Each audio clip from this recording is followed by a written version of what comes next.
सुखी भिक्षु, आध्यात्मिक जीवन की खुशियाँ। एक बार की बात है, एक उच्च वर्ग का धनी व्यक्ति था। जैसे जैसे वह बड़ा होता गया, उसे एहसास हुआ कि बुढ़ापे की पीड़ा अमीर और गरीब दोनों के लिए समान है। इसलिए उसने अपनी संपत्ति और उच्च पद त्याग दिया और एक गरीब साधु के रूप में रहने के लिए जंगल में चला गया। उसने ध्यान का अभ्यास किया और अपने मन को विकसित किया। उसने खुद को बुरे विचारों से मुक्त किया और संतुष्ट और खुश हो गया। उसकी शांति और मित्रता ने धीरे धीरे 500 अनुयायियों को अपनी ओर आकर्षित किया। उस समय बहुत पहले ज्यादातर भिक्षु आमतौर पर काफी गंभीर दिखते थे, लेकिन एक भिक्षु ऐसा भी था जो भले ही बहुत सम्मानित था, लेकिन हमेशा कम से कम थोड़ी मुस्कान रखता था। चाहे कुछ भी हो जाए, वह कभी भी आंतरिक खुशी की इस झलक को नहीं खोता था और खुशी के मौकों पर वह सबसे बड़ी मुस्कान और सबसे गर्मजोशी से भरी हंसी रखता था। कभी कभी भिक्षु और दूसरे लोग उससे पूछते कि वह इतना खुश क्यों रहता है कि हमेशा मुस्कुराता रहता है। वह हंसता हुआ बोला, अगर मैं तुम्हें बताऊं तो तुम मुझ पर यकीन नहीं करोगे, और अगर तुम्हें लगे कि मैंने झूठ बोला है तो यह मेरे गुरु का अपमान होगा। बुद्धिमान बूढ़े गुरु को खुशी का स्रोत पता था, जिसे उसके चेहरे से मिटाया नहीं जा सकता था। उसने इस सबसे खुश भिक्षु को अपना नंबर 1 सहायक बना लिया। एक साल बरसात के मौसम के बाद बूढ़ा भिक्षु और उसके 500 अनुयायी शहर गए। राजा ने उन्हें वसंत ऋतु के लिए अपने आनंद उद्यान में रहने की अनुमति दी। ये राजा एक अच्छा इंसान था, जो शासक के रूप में अपनी जिम्मेदारियों को गंभीरता से लेता था। उसने लोगों को खतरे से बचाने और उनकी समृद्धि और कल्याण को बढ़ाने की कोशिश की। उसे हमेशा पड़ोसी राजाओं की चिंता रहती थी, जिनमें से कुछ अमित्र और धमकी देने वाले थे। उसे अक्सर अपने ही प्रतिद्वंद्वी राज्य मंत्रियों के बीच शांति स्थापित करनी पड़ती थी।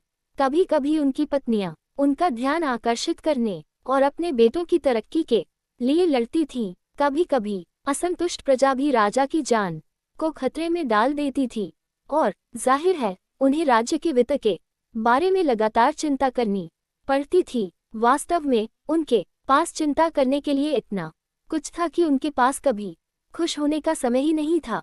जैसे जैसे गर्मी का मौसम नजदीक आता गया, उसे पता चला कि भिक्षु जंगल में लौटने की तैयारी कर रहे हैं। बूढ़े नेता के स्वास्थ्य और कल्याण को ध्यान में रखते हुए राजा उसके पास गया और कहा, आदरणीय, आप अब बहुत बूढ़े और कमजोर हो गए हैं। जंगल में वापस जाने से क्या फायदा? आप अपने अनुयायियों को वापस भेज सकते हैं, जबकि आप यहीं रहें। फिर मुख्य भिक्षु ने अपने नंबर 1 सहायक को बुलाया और कहा, अब तुम सभी अन्य भिक्षुओं के नेता हो, जबकि तुम सभी जंगल में रहते हो।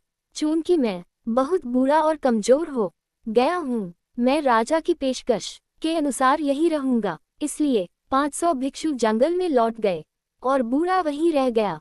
नंबर 1 सहायक जंगल में ध्यान का अभ्यास करता रहा।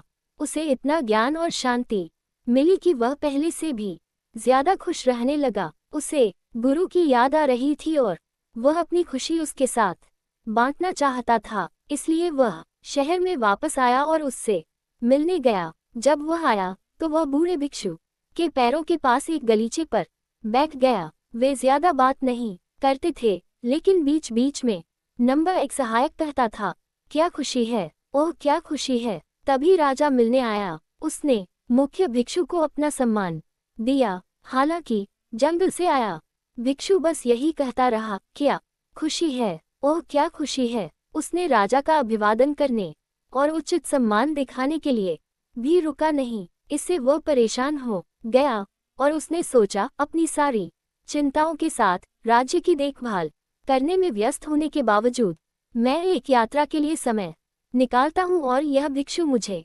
पहचानने के लिए भी मेरा सम्मान नहीं करता। कितना अपमानजनक है। उसने दोनों भिक्षुओं में से वरिष्ठ से कहा, आदरणीय महोदय, ये भिक्षु बहुत ज्यादा खाने से मूर्ख हो गया होगा, इसीलिए वह इतना खुश है। क्या वह हर समय यहाँ इतना आलसी पड़ा रहता है?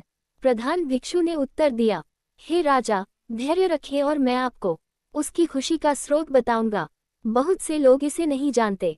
वह एक बार राजा था, आपके जितना ही अमीर और शक्तिशाली। फिर उसे भिक्षु बना दिया गया और उसने अपना राजसी जीवन त्याग दिया। अब उसे लगता है कि उसकी पुरानी खुशी उसके वर्तमान आनंद की तुलना में कुछ भी नहीं थी। वह हमेशा हथियारबंद लोगों से घिरा रहता था जो उसकी रक्षा करते थे। अब जंगल में अकेले बैठे हुए, जहां उसे किसी बात का डर नहीं है, उसे हथियारबंद पहरेदारों की कोई जरूरत नहीं है। उसने धन की चिंता करने का बोझ छोड़ दिया है।